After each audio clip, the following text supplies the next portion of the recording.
Hey, Tom Sciacca here. I want to talk about the Israeli Bandage. A customer came into our store the other day and asked me what was so special about the Israeli Bandage, and to be honest with you, I didn't have a good answer. So I set about doing my research. I was not as familiar with them then as I am now. And these things it's mind-blowing how well designed they are, and I think they keep improvising and adapting them rather, and improving them. But so let's talk about the Israeli Bandage. This is it right here, but I'm going to actually open one up. So when you receive yours, you order your Israeli Bandage, this is what you get. Now we call it the Israeli Bandage, but as you can see on the packaging, it's actually called the Emergency Bandage is what it is. That's the official name. We kind of adopted it as the Israeli Bandage. And this is the front of the package. It has some information. And on the back of the package, it actually has instructions how to use it. Now what I would recommend you buy one for your instructional purposes, as I have. I've been playing with this for a while, and it's holding up pretty darn well, by the way. That's another thing I'm impressed with. So when you get to your Israeli Bandage, a lot of people recommend what you do is you open it up, just like that. And it's got a couple perforations to make it really simple.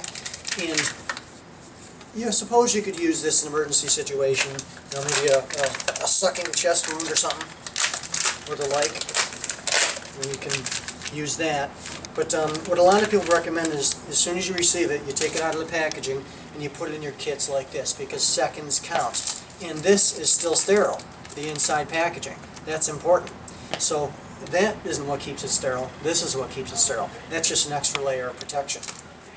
So, and then you see it's got a couple perforations. You can open it different ways, and again, seconds count. So if you get rid of that packaging, you save yourself a moment. Now it's open, the Israeli Bandage.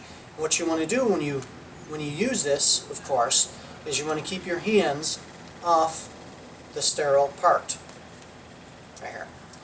So you want to keep that's the actual bandage that you're going to apply. And it says here, it says other side to wound. Now I'll show you some of the great benefits of this thing.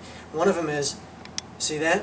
It actually it's been designed with little stops. So this is about 4 or 5 feet of material, and as soon as you open up, you don't want it just rattling her away. So it stays closed like this until you pull it, and I'll show you how that works. So let's say your wound is right here. What you want to do is you want to apply this to the wound, and you want the cleat offset a little bit, and I'll show you why. And this is the cleat right here. And let's say your wound is right here. So what you want to do, and different people have different opinions on this, but what I would recommend is you wrap it first around here. You see that?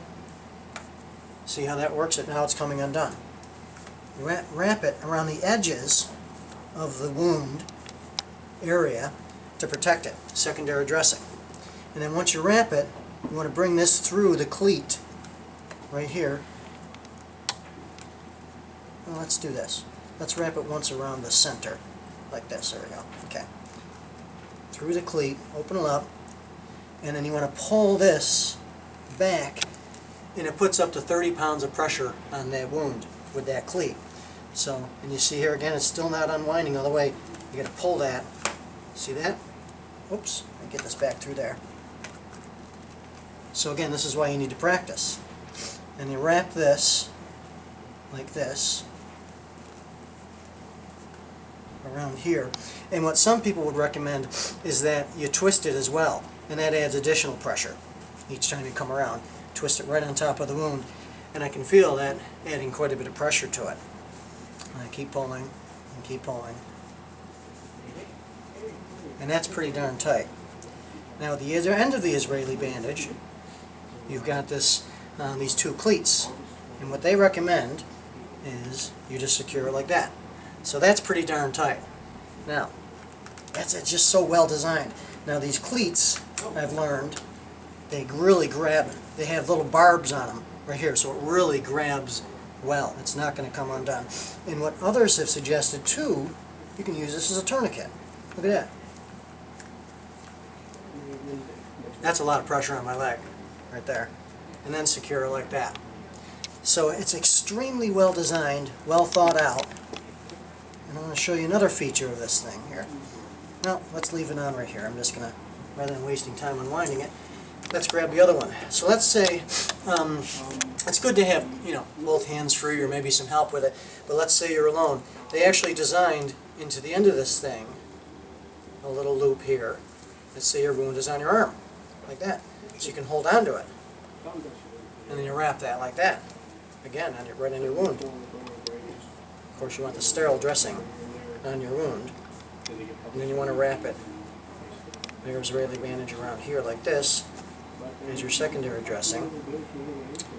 And then bring it through the cleat. Make sure it's in there. And then bring it back again. Look at this. Now, another advantage, let's say you want to immobilize this arm. You can throw this up around your neck like that. Pretty cool, huh? This thing is just extremely well designed, well made. Pretty simple. Now you might want to run another one around here, around your neck. But you get the point. This thing is just amazingly well designed. Of course I got myself all tied up here. And it's really good material. I have wrapped and unwrapped this thing, this one specific bandage, dozens of times practicing for this video to make sure I know what I'm doing. So you can see it's holding up pretty darn well. So then you undo it. I think that's about it for the features of the Israeli bandage. Highly recommend it. Have these in your kits. Camping Survival. Have a great day.